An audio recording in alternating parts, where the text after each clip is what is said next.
game. It's a rich thing.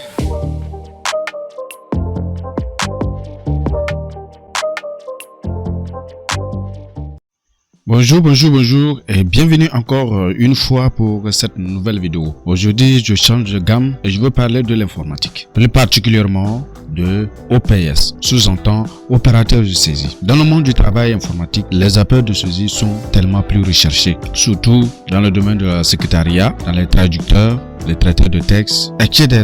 sont les domaines d'un opérateur de saisie. Le Togo, en l'occurrence, a organisé des tests qui s'est passé d'abord en 2018. Il y a eu des recensements passés pour recruter les opérateurs de saisie. Donc, dans le cadre du recensement général de la population et de l'habitat. Édition 2022. Dans cette vidéo, je vais vous donner les directives, les secrets, les raccourcis pour découvrir certains symboles et accents qui sortent régulièrement au test des opérateurs de saisie. Et surtout, la rapidité. Donc, je vais vous donner les astuces pour réussir et sortir brillamment à ce test. Le test se passe sur un programme, un logiciel programmé et automatique. Avant de vous dévoiler les raccourcis clavier et les symboles, surtout, voici 2 conseils à retenir avant de rentrer dans la salle. Une fois dans la salle, ne touchez jamais le clavier de ton bureau. Sinon, comme c'est automatique, l'application va se démarrer en même temps et tu verras que tu seras bloqué et tu ne pourras plus continuer. Deuxième, une fois démarré après le signal, écris bien et vite comme tu peux.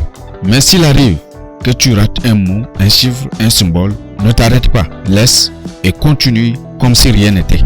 À présent, voici les caractères qu'il faut connaître avant le jour J. Le 1. Comment afficher les accolades? Sur votre bureau, voici donc le clavier.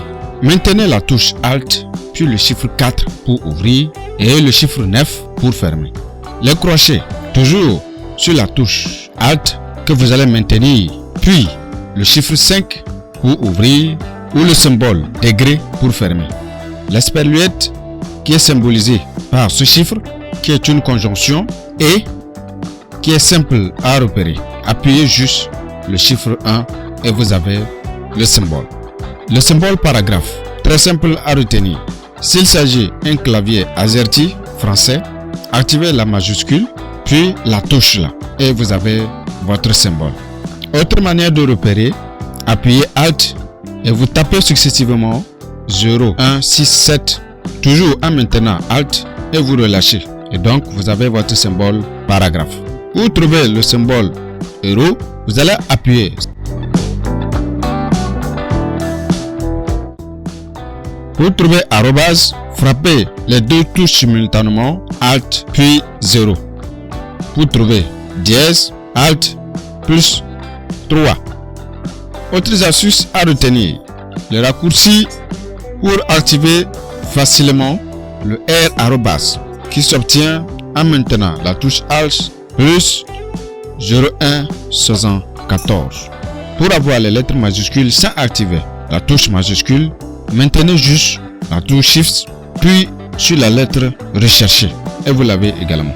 Donc c'était sur ces points que je voulais vous apporter quelques aides pour vous permettre de s'en sortir. Sur ce, exercez-vous sur vos PC, sur vos claviers bureautiques pour être habile et très rapide et mieux se préparer pour le jour de l'examen. C'est la fin de cette vidéo. Si cette vidéo vous a intéressé, n'hésitez pas à partager, à liker, à s'abonner et à activer la cloche de notification. On se voit à bientôt pour une nouvelle vidéo. D'ici là, portez-vous bien chez vous. Ciao, ciao.